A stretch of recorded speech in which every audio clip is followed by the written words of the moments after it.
yo soy Guillermo Sides, músico stickista, básicamente dedicado estos años a probar mi música sobre este instrumento y viajar, tocar, grabar cosas. El stick es este instrumento, este diapasón, puro diapasón con 10 cuerdas. Es un instrumento que mezcla el bajo, la guitarra, la lógica del piano y además la percusión táctil.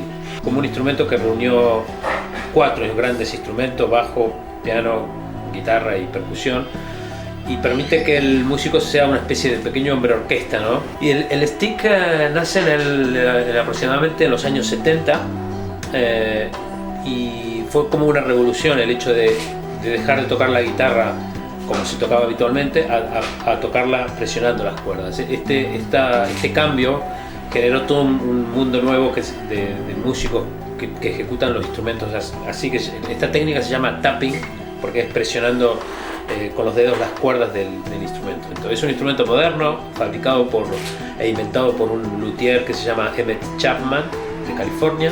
Cuando Chapman lo inventó, él era un guitarrista de jazz que intentaba buscar una forma diferente de armar acordes. A partir de ahí evolucionó esa guitarra inicial a una guitarra de 7 cuerdas, después a un instrumento de 10 cuerdas, ¿sí? Y después desarrolló ya el instrumento en sí mismo, específicamente para tocar en esta manera, ¿no? En mi caso personal, yo experimenté traté de mezclar un poco lo que era el sonido electrónico o el sonido del instrumento en sí mismo con melodías populares, ¿sí? He tratado de mezclar cosas antiguas con lo moderno también. He tratado realmente de hacer una mezcla de Bach tocado con un instrumento de este siglo, o Piazzolla traducido a este instrumento, o mis propias composiciones. Empecé con grabaciones de discos y después empecé a hacer giras por Argentina, hice muchas giras por acá. Empecé a tocar con muchos artistas de los cuales yo era fan en Argentina, y luego empecé a viajar. Y ese mismo viaje me llevó a tocar con otros artistas extranjeros y a tocar ante público extranjero, ¿sí? Europeo principalmente. Y ya después me radiqué en Barcelona y desde allí empecé a viajar a diferentes partes del mundo, incluyendo Argentina, a la cual vuelvo cada tanto a hacer giras. Este instrumento me ha llevado a conocer no solo otros públicos y otros países, sino también otros músicos y otras experiencias musicales, ¿no? O sea, fue la puerta de entrada a una larga historia.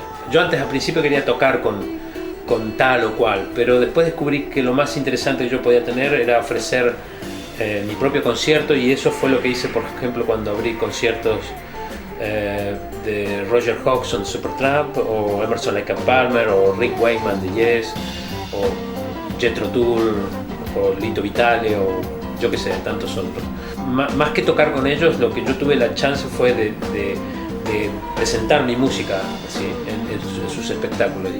Y a la larga descubrí que eso era más interesante, aunque sea un mundo pequeño el que pueda tener, es más interesante porque es un mundo pequeño, pero es de uno, ¿sí? Entonces desarrollar ese pequeño mundo fue toda una tarea para mí, y bueno, hoy puedo recibir el feedback o la devolución del público haciendo giras, y que no son grandes, insisto, son giras pequeñas, pero bueno, pertenecen a mi mundo en realidad, ¿no? Y siempre creí que cuando la gente ve a una persona solitaria en un escenario con un instrumento raro, yo creo que de alguna manera simpatizan con el atrevimiento de esa persona, ¿no? Es decir, este tipo tiene que estar un poco loco para intentar hacer todo un concierto con eso, y esa simpatía es más que nada apertura a escuchar la música, y por esa misma razón yo pude hacer lo que hice también, ¿no? Gracias a que el público estuvo siempre receptivo.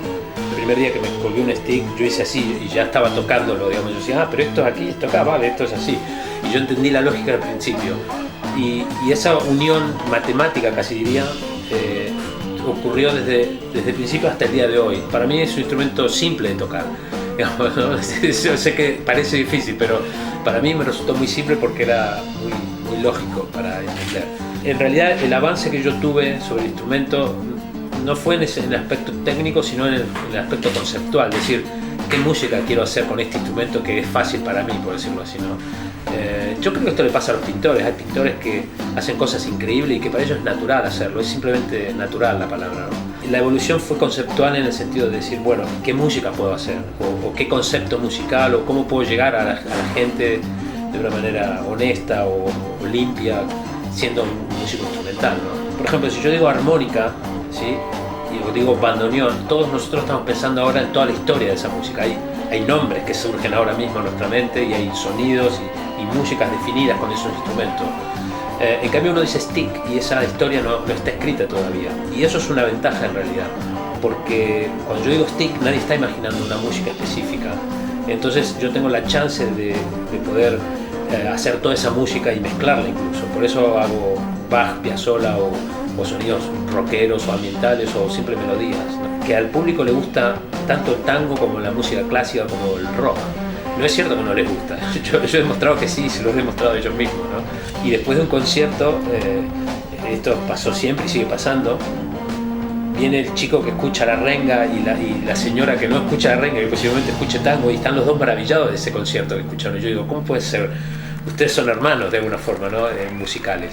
Yo no creo que el público tenga estilos, creo que simplemente encuentran el stick y en mi concierto en este caso una puerta donde pueden asomarse a otras músicas sin prejuicios, ¿sí? Como sé ese dato, yo lo aprovecho y trato de hacer una gran fiesta de estilos, vamos a decirlo, ¿no? Y de sonidos. Yo he tocado Bach en lugares de punk y recuerdo haber un tipo con una cresta diciéndome Bach es Bach, y me gritaba en la cara con su cresta. Yo decía, a este tipo le gusta Bach, ¿sí? Y viceversa, ¿no? A todos nos gusta todo en realidad, si es una música bien tocada o bien hecha en ese sentido, ¿no? El hecho de que me dejen a mí subirme a un lugar y tocar en realidad cualquiera podría hacerlo y decir otra cosa, quiero decir, es un acto primitivo en realidad, ¿no? Como las tribus africanas, cualquier persona que pudiera comunicar y generar un ritmo en la comunidad lo hacía simplemente. Paco de Lucía decía, yo no soy un maestro, yo soy un trabajador especializado. Y yo me siento igual, el día que leí eso digo, tienes razón de Lucía, yo me siento un trabajador especializado en lo mío. El camino a la música se separa en dos grandes caminos. Uno es hacer la música por una serie de intereses que tienen que ver más que nada con la economía y por qué no decirlo, a veces la propia necesidad del músico que necesita ganar dinero. Entonces se pierde un poco la magia inicial de por qué se hace música, ¿no? Entonces aparece toda esta gran empresa gigante, esta rueda gigante que es la música, de generar dinero a través de conciertos que están lejos de la emoción o a través de notas que no un único sentido es un sentido directo y rápido. También hay otro camino que lleva mucho al significado inicial de la música, y es donde yo siempre he querido ir, ¿sí? Más allá de tener que pagar mi alquiler con mis conciertos, yo siempre he tratado de no perder nunca el por qué estamos haciendo música y qué hace la gente ahí sentada, ¿no? Por qué están sentados ahí y cuál es mi responsabilidad al respecto, ¿no? Es la forma de expresión que encontré. Una vez escuché a un músico hablar sobre la adaptación darwiniana, ¿sí? Así como Darwin decía que el reptil sale del agua ¿no? O el pez desarrolla manos y finalmente se transforma en reptil, y el reptil, etc. Los músicos debiéramos hacer lo mismo, debiéramos encontrar una forma de adaptarnos a la época que nos toca vivir y sacar esas manos de algún lado y desarrollarnos y crecer y evolucionar hacia otro tipo de espécimen. En mi caso yo encontré esta forma, ¿sí? Para mantenerme económicamente y para mantenerme emocionalmente justo. Es también cuestión de trabajo y como decía Picasso, si las musas van a venir a visitarme, que me encuentren trabajando, decía, ¿no? Pues esto un poco así, tenés que estar trabajando todo el tiempo para cuando la musa te visite. Y se puede hacer música con cualquier instrumento, de cualquier manera, de cualquier forma y en cualquier formato. Pero no solo se puede hacer música, yo creo que se puede hacer todo de cualquier forma. O sea, incluido tu propio trabajo. O sea, incluso cualquier persona que esté viendo esto y diga, bueno, yo hago esto, ¿lo puedo hacer de otra manera? La respuesta es sí. Siempre hay formas diferentes de hacer lo mismo. Es una forma lenta, hay una rendija solamente igual, pero hay que intentarlo. Y eso es lo que yo he intentado hacer siempre. Incluso teniendo la opción de tocar con músicos famosos e irme con ellos, decir, bueno, ahora ya soy el músico de tal porque me pago un sueldo y ya está. Yo he seguido explorando mi propio camino, que es pequeño, insisto, pero es más rico porque es mío en realidad. Y ese camino además es mucho más requiere más responsabilidad, porque te paras delante de la gente y te dan una hora para que hagas lo que creas que puedes decir.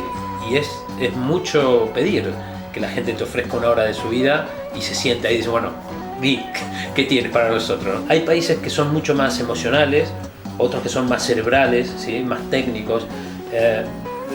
Para ser concreto, yo creo que Argentina es un país emocional, 100%, o por lo menos 70%. Y entonces yo entiendo a la gente y a sus necesidades como que tienen un origen emocional fundamentalmente, y la respuesta debe ser emocional también. La parte emocional en mí es la misma que vos tenés porque somos del mismo origen. Si después cada uno de nosotros encontramos una forma de hacer las cosas más pensada, más elaborada, incluso más técnica a la hora de producir un elemento, eso ya es una variable de nuestra emoción argentina, vamos a decirlo así. Estuve en la Facultad de Ingeniería, que se hizo la primer charla TED en Olavarría, con un montón de yo le llamo personajes, porque no me animo a decir personalidades, somos más bien personajes curiosos, mucho antes que personalidades.